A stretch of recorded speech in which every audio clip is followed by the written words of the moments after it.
So what are you working on now? Right now, I'm actually working on something a little different. I decided to do a sword and sorcery story, just for the heck of it, because I wanted to. What a concept! Nice. And it's gotten kind of untidy. It's now at 13,000 words, and nothing is resolved, and it's beginning to look kind of, well, I think I'm going to serialize the thing online. Got it. And then I've got more foreigner books that I'm going to do. I do enjoy those. Those are fun. I enjoy the characters, and there's more to tell, so I'll be doing that next. I'll probably do a follower to Regenesis.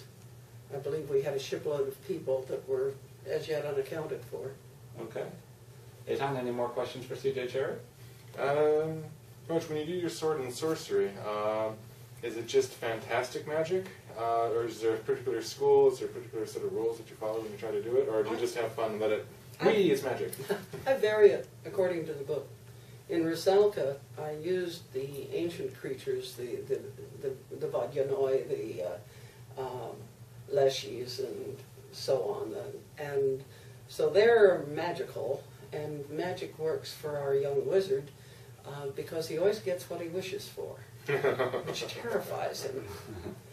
He has to wish for good things and safe things and small things until he meets an adventurer with grandiose ideas, and it's sort of a powder keg of a mix. What's the old joke? If you get 3 wishes from a genie, what's your first wish should always be? May the other 2 wishes be what I want. Richard, we've been signing off, but you always have a question. I do have another question. What is your question? My question is, in your keynote address, CJ, you alluded to the fact that you had great distaste for people who idealized history. That, you know, back then people burned a hell of a lot of charcoal and created smoke, and when we think it was all pristine and nice, we should really not think that way. And you want to talk about that for 2 seconds? Well, yes. The value of history is learning from it. And it doesn't help you much if you believe that everything was once perfect and now it's not, and it's all our fault. We've done some pretty good things on this planet. There are a lot of us. There are probably more of us than there should be, but that was bound to happen sooner or later. I personally think that having an accurate understanding of what we did to the environment in the ancient world is valuable, particularly right now.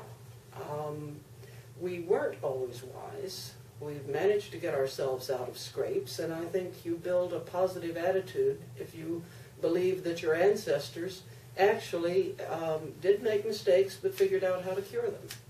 And it gives us the notion that, you know, we should work on our problems and quit folding our hands and blaming ourselves.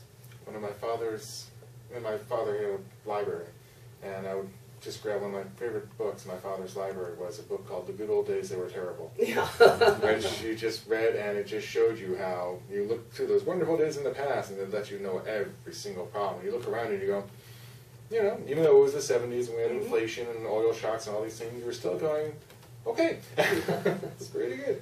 CJ Cherryh, thank you so much for being on NeverEndingPanel.com. It was a pleasure meeting you. Thank you. Hey, Tom. Good to meet you.